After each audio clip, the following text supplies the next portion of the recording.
Welcome to the online live classes. बच्चों, पिछली class में हमने जो बीजगणित में जो आपके जो समीकरण आपके जो बीजीय व्यंजक बनाना होता है, दरअसल आपके जो लैंग्वेज दी गई होती है उससे, जिसमें आपको एक जो अज्ञात राशि है उसको बीजीय चर आपको एक्स वाई जेड के रूप में मानना होता है, तो उस पर हमने जो क्वेश्चन है वो किया थे। आज की इस क्लास को थोड़ा और आगे बढ़ाते हैं, नए टाइप के क्वेश्चन करने की कोशिश करते हैं। तो आज का जो हमारा पहला क्वेश्चन है वो ध्यान दीजिए। दिया गया है कि नीचे कुछ गणितीय कथन है, नीचे कुछ गणितीय कथन है या कथन दिए गए हैं।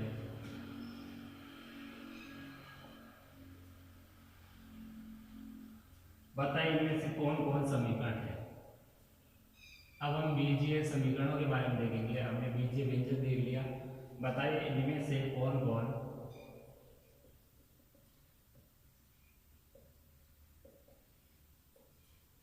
समीकरण है।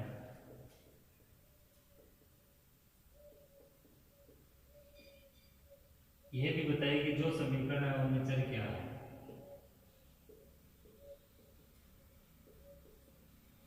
जो समीकरण है, समी के बाद यहाँ गिनती लगने का मतलब ये समीकरण पूरा लिखा नहीं है मैंने। जो समीकरण है उसमें चर क्या है, उसमें चर राशि भी आपको बतानी है।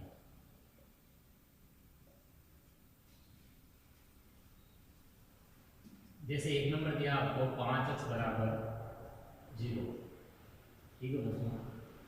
सेकंड दिया आपको 3 - 7 बड़ा है किससे, 5 से। थर्ड हम लिख देते हैं यहाँ पे, वो है 4/2 बराबर 2।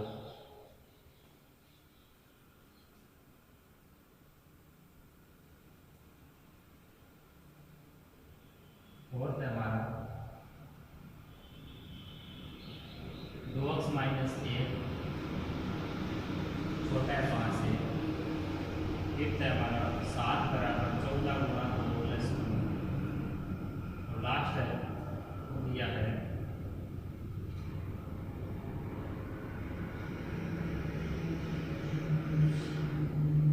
15,000 बराबर 2t प्लस 33। ठीक है बच्चों, ये आपके जो दे रखे हैं कथन, इन कथनों में आपको ये बताना है कि कौन सा इनमें समीकरण है।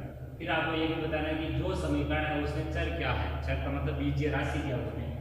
तो देखिए पहले में आपको क्या दिया है, पहले कार्य समझिए। 5x, ये अक्स आपका बीजीय राशि है, बराबर 0। तो देखिए समीकरण होने के लिए आपको दो चीजें दिमाग में रखनी होगी कि समीकरण आपका वही कथन हो सकता है जिसमें आपकी बीजीय राशि प्रयुक्त हुई है। बीजीय राशि का मतलब है X Y Z A B C P Q R cat है, ये इनमें से कोई सा भी अगर प्रयुक्त हुआ है उस कथन में। इसके अलावा उस कथन में जो दो पक्ष है, समीकरण होने में हमें क्या चाहिए, दो पक्ष चाहिए। और उन दोनों पक्षों में बीच में कौन सा चीज चाहिए, समता का यानी बराबर का चिन्ह होना आवश्यक है। यानी एक तो आप बराबर का चिन्ह देखोगे जब समीकरण आपको देखना है कि समीकरण है या नहीं है। एक आपको बीज देखना है, क्या क्या देखना है, बीज या चर राशि, बीज या चर राशि देखना है। और एक आपको देखना है बराबर का चिन्ह। अगर ये दोनों चीजें है किसी भी कथन में तो वो आपकी समीकरण हो जाएगी। और जो कि इनको बीज होगा उसी को हमें यहाँ पर बताना होगा कि वो यहाँ पर चर प्रयुक्त हुआ है। और जो समीकरण है ही नहीं उसमें हमें कुछ नहीं लिखना है, हमें बस ये लिखना है कि ये समीकरण नहीं है। तो देखिए इसमें आपका बीज प्रयुक्त हो गया जो हमें चाहिए, इसमें बराबर का चिन्ह हो गया। इसका मतलब है ये आपकी क्या है, एक समीकरण है। ये है एक समीकरण है क्योंकि इसमें बीज या चर अक्स प्रयुक्त हुआ है, प्रयुक्त हुआ है, प्रयोग में आया है। तथा इसके अलावा क्या है इसमें, तथा बीच में बराबर का चिन्ह। बीच में कौन सा चिन्ह है, बराबर का चिन्ह। तो ये समीकरण और कौन से चर में है, अक्स में। सेकंड का देखिए 3 - 7 बड़ा है 5 से, तो इसमें देखिए बराबर का चिन्ह नहीं आया। दोनों में से एक भी चीज गायब है तो आपका समीकरण नहीं है। दोनों की दोनों चीज होगी तभी समीकरण होगा, यानी बराबर का चिन्ह और बीज भी आना चाहिए। इसमें बीज तो टी आ गया बच्चों, लेकिन बराबर का चिन्ह आया, बल्कि बड़े का चिन्ह आया है। तो हम यहाँ पर कह सकते हैं समीकरण नहीं है, यह एक समीकरण नहीं है। कारण क्या है? क्योंकि इसमें बराबर का चिन्ह नहीं बल्कि कौन सा चिन्ह है? बड़े का चिन्ह है। अतः यह एक असमीकरण बच्चों इसको हम क्या कहेंगे? जो समीकरण नहीं है उसको हम क्या कहेंगे? असमीकरण कहेंगे। तब जब उसमें चर तो आ जाए लेकिन बराबर का चिन्ह नहीं आए, बल्कि क्या आ जाए? बड़े या छोटे का चिन्ह आ जाए, तो उसको क्या कहा जाता है? असमीकरण। इसलिए ध्यान दो, 4 में 2 का भाग देने पर सही है 2 आएगा, लेकिन यहाँ पर बराबर का चिन्ह प्रयुक्त हो गया, चर प्रयुक्त नहीं हुआ, इसलिए ये एक समीकरण नहीं है। हमें लिखना है यह एक समीकरण नहीं है। कारण क्या है? क्योंकि इसमें बीज या चर का प्रयोग नहीं हुआ है।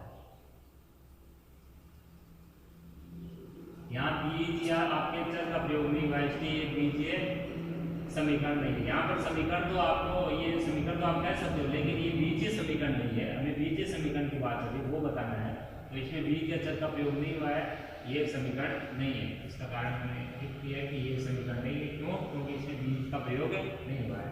इसमें देखिए 2x - 1 छोटा है 5 से, तो इसमें छोटे का चिन्ह आ गया, छोटे का बड़े का चिन्ह आएगा और चर राशि विरुद्ध होगी तो वो गैर समीकरण होगी। तो हमें लिखना है कि यह एक समीकरण नहीं है क्योंकि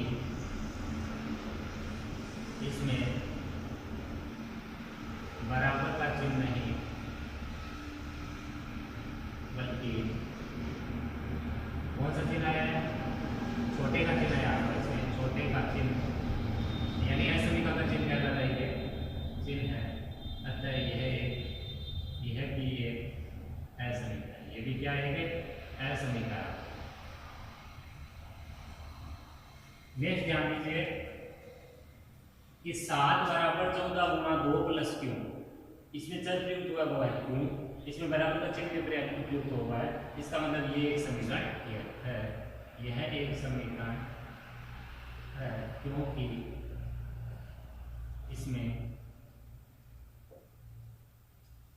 बराबर का चिन्ह व बीज या चर क्यों का प्रयोग हुआ है।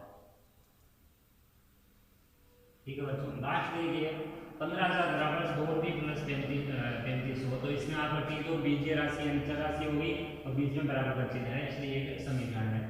तो लिखना है यह एक समीकरण है क्योंकि इसमें बराबर का चिन्ह व बीज या चर t का प्रयोग किया गया। तो इस टाइप से हमें दिए गए कथनों को समीकरण है या नहीं, इसके लिए बताना का कारण भी हमें इस टाइप से लिखना होता है। नेक्स्ट क्वेश्चन समझिए।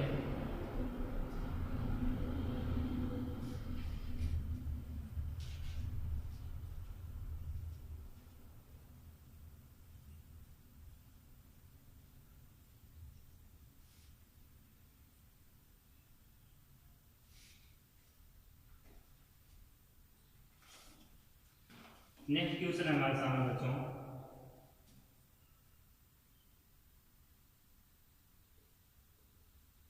कि समीकरण 10y बराबर 50 में चर के मान, चर राशि या निजी राशि उसके मान y बराबर 10, y बराबर 8 और y बराबर 5 रखकर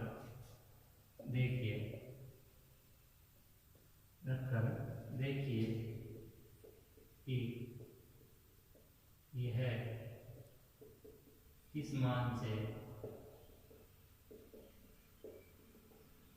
संतुष्ट होता है।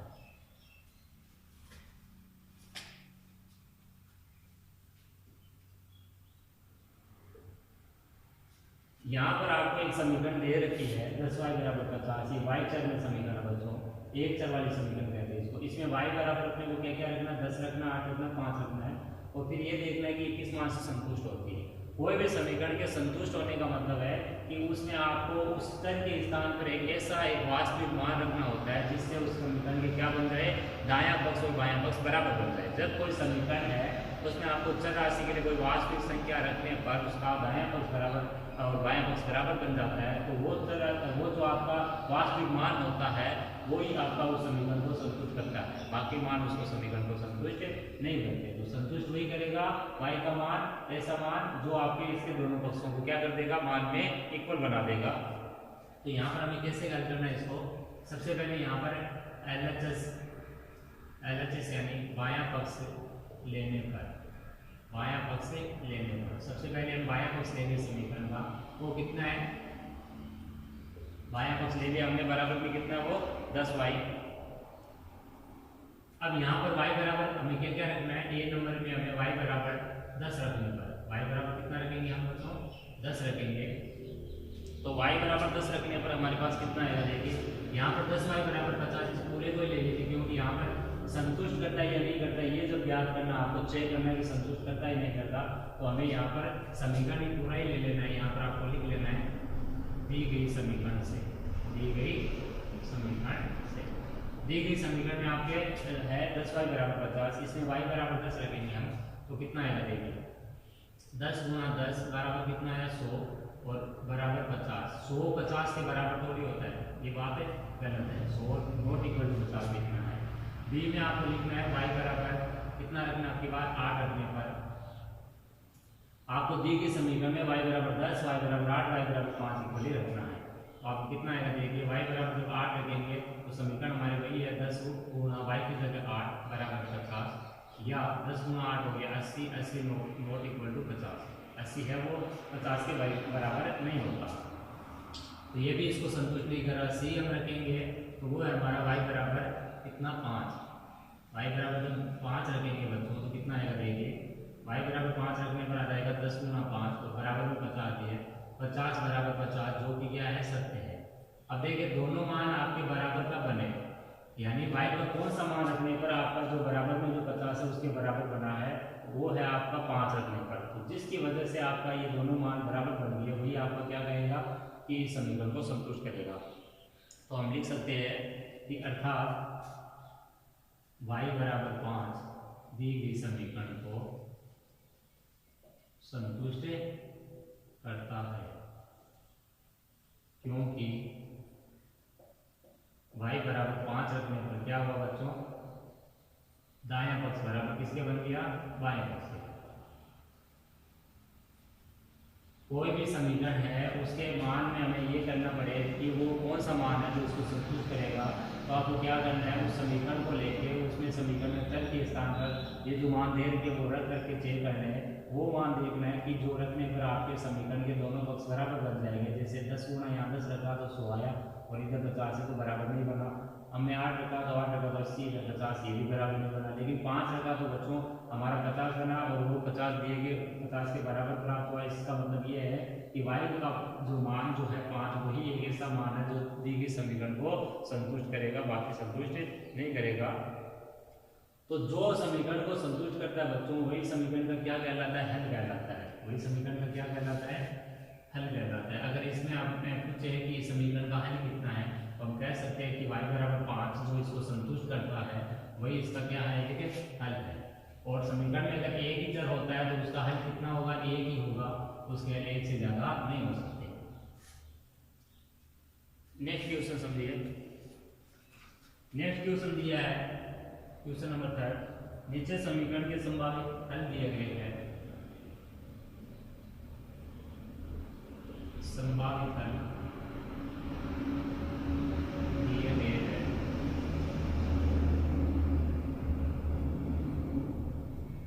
समीकरण में मान रख कर देखिए कि समीकरण में मान रख कर देखिए कि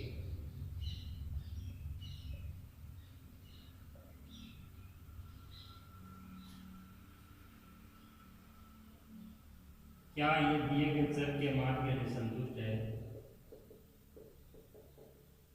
चर के मान के लिए संतुष्ट है।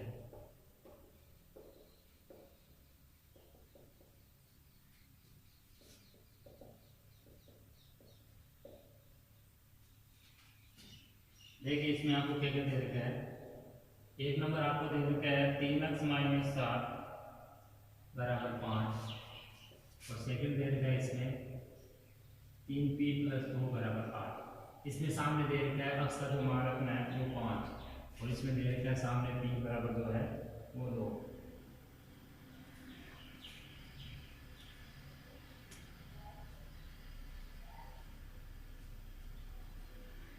तो हमें कैसे करना देखिए बच्चों, यहाँ जो समीकरण है इनके समीकरण के सामने हमें क्या दिए गए, मान दिए गए हैं, और ये मान जो है वो समीकरण को संतुष्ट करते हैं या नहीं करते। तो वो पीछे वाला क्वेश्चन हो गया ये। इसमें आपको ये मान संतुष्ट कब करेंगे, जब ये आपका मान यहाँ रखने पर दायां पक्ष और बायां पक्ष का मान बराबर बन जाएगा, तब हम कहेंगे संतुष्ट करता है। जब मान बराबर नहीं बनेगा तो हम कह सकते हैं कि ये समीकरण को संतुष्ट नहीं करता है। तो हल कैसे करना है, यहाँ पर सबसे पहले लिखना है दी गई समीकरण निम्न है। सबसे पहले दी गई समीकरण को लिखिए आप 3x माइनस 7 बराबर 5। अब इस समीकरण में आपको क्या करना है, समीकरण में x बराबर कितना रखना है, आपको 5 रखना है। x बराबर कितना रखना है बच्चों, 5 रखने पर कितना आएगा देखिए 3 गुणा 5 माइनस 7। समीकरण में रखिए 3 गुणा 5 माइनस 7 बराबर में कितना है 5, या 3 गुणा 5 हो गया 15, 15 माइनस 7 बराबर कितना आएगा 8, और 8 क्या नहीं है 5 के बराबर नहीं है। जो आपका अक्सर 5 रखने पर मान आया वो 8 आया, और दिए गए मान 5 के बराबर नहीं है। तो हम कह सकते हैं कि x बराबर 5 दी गई समीकरण को संतुष्ट नहीं करता, क्योंकि दायां पक्ष और बायां पक्ष क्या नहीं है, बराबर नहीं। दायां पक्ष और बायां पक्ष क्या नहीं है बच्चों, बराबर नहीं है। नेक्स्ट देखिए अगला क्वेश्चन। इसमें भी आपको चेक करना है कि ये जो p का जो मान पहले से ही दे रखा ऑलरेडी, वो आपका इसको संतुष्ट करता है या नहीं करता। तो सबसे पहले दी गई समीकरण को लिखिए आप, दी गई समीकरण निम्न है 3p प्लस 2 बराबर 8। अब इसमें आपको p बराबर कितना रखना है, समीकरण में p बराबर 2 रखने पर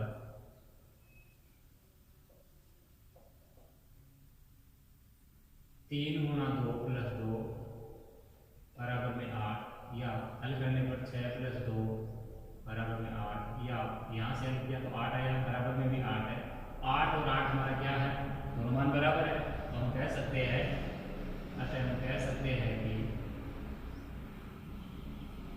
कि p बराबर 2 दी गई समीकरण को क्या करता है, संतुष्ट करता है, तथा यह इस समीकरण का एक हल कहलाएगा। हल कहलाता है या कहलाता है, क्योंकि दायां पक्ष बराबर किसके बन गया है, बायां पक्ष के बराबर बन गया है। इसलिए हमारा p बराबर 2 समीकरण को संतुष्ट करता है, और जो संतुष्ट करता मान वही समीकरण का क्या होता है बच्चों, हल होता है। समीकरण के एक चर में है, p की घात भी 1 है, और p 1 ही आई, यानी चर राशि बीजीय राशि 1 ही आई है, कोई और चर राशि नहीं आई है, और उसकी घात भी 1 होती है। तो ये समीकरण सरल समीकरण होती है, और उसका हल क्या होता है, 1 ही होता है। तो आज की इस क्लास को यहीं पर विराम देते हैं।